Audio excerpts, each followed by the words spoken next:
So microphones are a lot like camera lenses. They really are kind of the window into a sound that you're trying to record. And much like cameras have different lenses for different images and different purposes, the studio has different kinds of microphones for different images or different sounds of what you're trying to record. It's the first line between the raw sound and your recording system, so you should choose the right microphone for the right situation. Now, the situation is always going to change, which means the microphone that you choose will probably change a lot. It's a good idea to have lots of different microphones on hand. You don't always have the budget for it. So for those of us that are, shall we say, budget challenged, the good news is that there's a lot of range of microphones and a lot of different prices. You've got your basic Shure SM58 for about $100. Guitar Center, Sweetwater. Everyone should have one. You should probably have two. You've got something like this guy. Ooh, that's shiny. The Cascade Fathead. This is only a couple of $100. It looks expensive. It's actually not. But we'll talk about this mic. It's very special, and we'll talk about why in just a second. And for those of you that are not budgetarily challenged, we have the Neumann U87. This is about $2,000, more or less, depending if it's new or used. And this is the kind of microphone that if you have the money, you should buy, and you will own and keep it pretty and keep it nice and special, and you're going to treat it real gentle. Now, there's different kinds of microphones, $100, $2,000. Which one should you buy? Why? What's the answer? Right, you should listen. This one's good for a lot of things, not good for many other things. This one's good for just about everything, but not good for every situation. This one you go on the road with, this one you go on the road with, you're crazy. This one doesn't sound great everywhere. This one sounds great everywhere. Lord help you if you drop it. So there's a difference between them beyond the price and the shape and the size, and that's really the technology behind the different kinds of microphones. And we're going to cover three different types directly. The first is called dynamic microphone.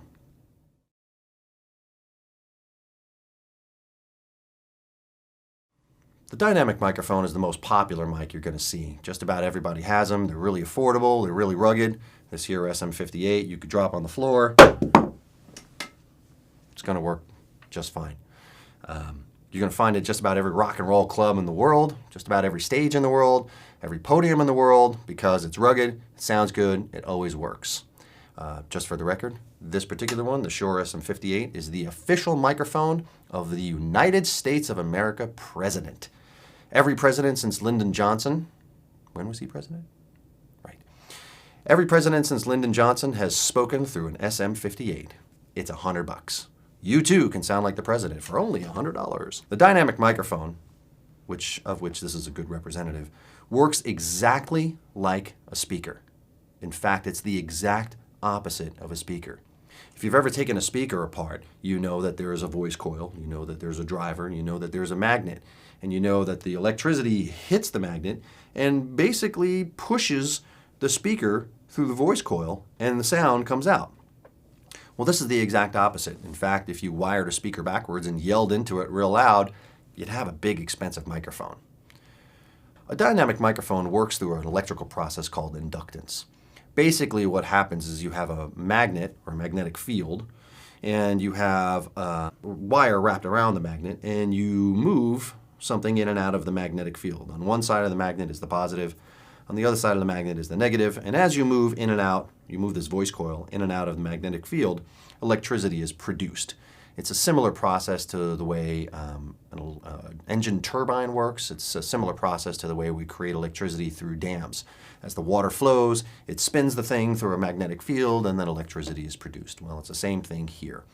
As sound goes into the microphone, it pushes the diaphragm, which is usually made out of mylar plastic, and is suspended right through the voice coil. And as the diaphragm moves in and out of the magnetic field, it moves further as you sing louder, and it moves less as you sing softer. So more movement, less movement as you're louder and softer.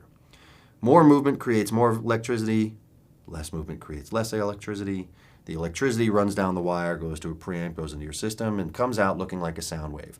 So the microphone, the dynamic, is very, very simple. Again, it works through inductance. It's a voice coil, diaphragm moving a voice coil through a magnetic field and inducing an electrical charge.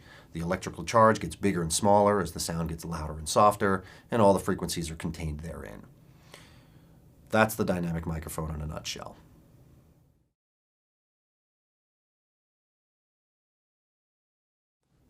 The condenser microphone was a lot different than the dynamic microphone. There are some similarities, one of which is that there's a diaphragm, which is usually a sheet of mylar or plastic, and the sound hits the plastic and moves it in and out. As the plastic moves more, you create a bigger wave or bigger electrical wave. As your sound diaphragm moves less, you create a smaller electrical wave. But instead of it being a voice coil moving through a magnetic field, what we have here is an electrical principle called capacitance. Capacitance you might be familiar with, or you might not. Capacitance is basically like a battery. A battery is effectively a big capacitor. And voltage is created here a little bit differently than the dynamic mic. And what you've got here is you've got the diaphragm, and you've got a plate of metal called the back plate. The back plate has a charge, which means it's electrically charged. It's sort of plugged in. And the back plate stands still. The diaphragm sits in front. As the diaphragm gets closer and further away from the back plate, capacitance is created. As it gets closer, more capacitance is created. As it gets further away, less capacitance is created. And so the energy wave goes up and down as you get louder and softer, closer to the back plate and closer and further from the back plate. Condenser microphones require a charge to that back plate to work. No charge, no work. How much is that charge? You're going to see it on your preamp. It's called 48 volts or phantom power. We'll talk about that on another day. No phantom power, no condenser work. So, quick troubleshooting tip, if you plug in a condenser mic and it's not working, make sure you got phantom power.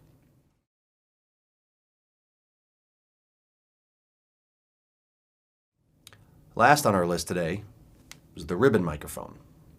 The ribbon microphone works a lot like the dynamic microphone in that there's a diaphragm, a voice coil, and a magnetic field. And as the diaphragm moves in and out of the field, a charge is created. Ribbon microphones are literally ribbons, usually folded pieces of metal. Very, very thin, very, very delicate.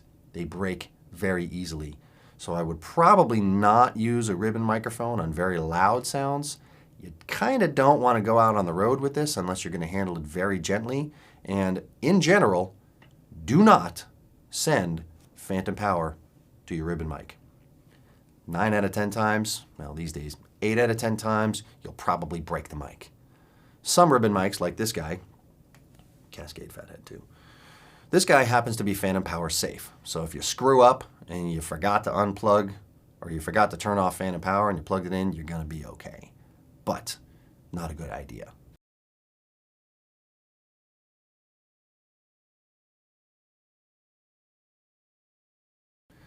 Now, that's the technology.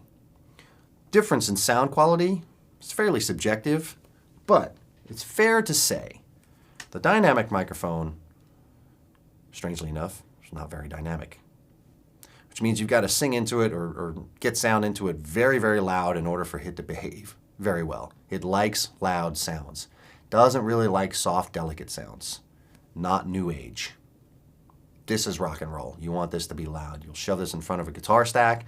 You'll shove this in front of a drum set, right on a snare drum, in front of a screaming microphone singer.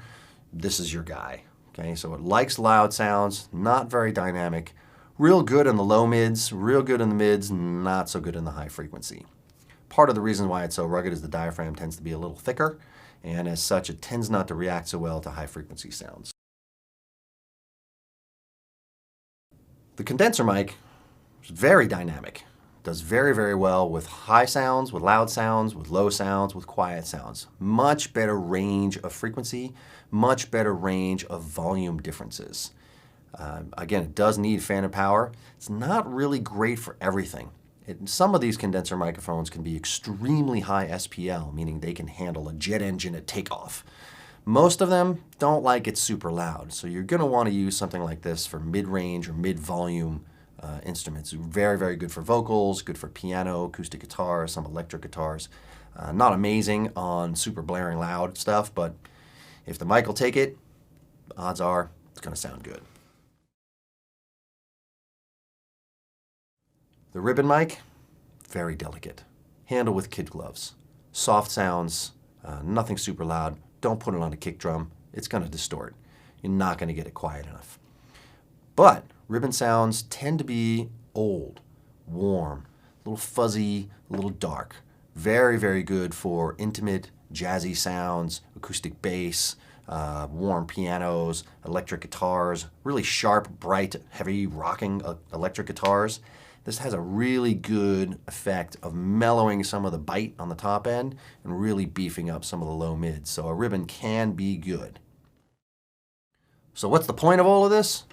The point is that different mics work differently and they give you different sounds and they have different applications where they're probably going to work better or not as good as another type of mic. In the end, the best way to choose what mic works best for you is to listen. That's right. So let's go ahead and do that. We're going to start the next video talking about the acoustic guitar and how to get from point A to point B while recording an acoustic guitar using different kinds of microphones. Stay tuned.